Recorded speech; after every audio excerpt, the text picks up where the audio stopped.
उलट बाळासाहेब, सत्ता नसली तर कार्यकर्ते जे टिकतात ते खरे कार्यकर्ते असतात. आपल्याकडे दुर्दैवाने असं होऊन घेतलंय की ज्यांनी सत्तेचा उपभोग घेतला, कोणाचंच नाव मला घेण्याचं कारण नाही, कारण माझ्या डोक्यात ते येते. ते गेले ते गेले. खरं सांगायचं ना, रघुनाथ राजांच्या शब्दात सांगायचं तर करट असतं की नाही, करट येतं आपल्याला. त्यातला पू वाहून गेलेला आहे, बाकीचं काही झालेलं नाही. माझं वाक्य नाही, पिठूबाबांचं वाक्य. माझं म्हणणं आहे की सूज झाली होती आपल्याला, आपल्याशिवाय कोणच नव्हतं. अरे त्यांची आता तुम्ही आठवणही काढू नका, त्यांची स्वप्नही बघू नका, त्यांनी त्यांची दिशा पकडलेली आहे. आता प्रश्न असा राहिला की आपण आपली दिशा पकडायची का? तर पकडायची.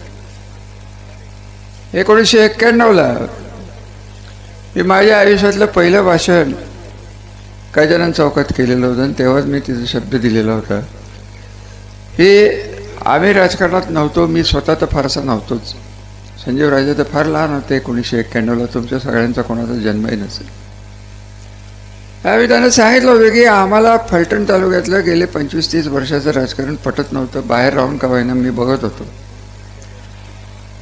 तिथं कुठेतरी विकास आणि सर्वसामान्य माणूस हा केंद्रबिंदू मानला जात नव्हता. सत्ता ही केंद्रबिंदू मानली जात होती.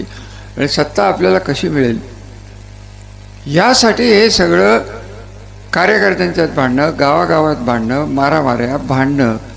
त्या काळात मला आठवतं आहे की एखादी मारामारी एखाद्या गावात झाली आणि प्रत्येक गावात रोज काहीतरी होत होतं. बाळासाहेब, तुम्हाला आठवत असलं तर बघा, तुमच्या स्वतःच्या गावात किती वेळा अभंगांची तुमची भांडणं झालीत ते मला माहिती. सांगायचं तात्पर्य एक, आपण पडलो राजकारणात, हे चाललेलं थांबवण्यासाठी आवश्यक पडलं. कुठल्या व्यक्तीला विरोध करण्यासाठी मी पडलेलो.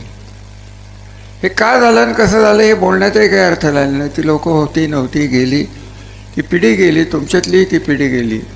तेव्हाही कोणीतरी लोकांनी इकडची बाजू घेतली, तिकडची बाजू घेतली, भांडणं झाली, इथपर्यंत परिस्थिती होती.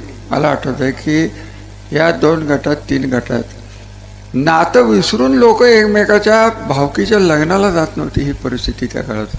विश्वास ठेवा, घर ठेवणं, हे सगळं आपण गेलं. एक संस्कृती आणली, शांतता आणली, विकास तर केला. हे सगळेजण कार्यकर्ते बोलले, पाणी तर आणलंच.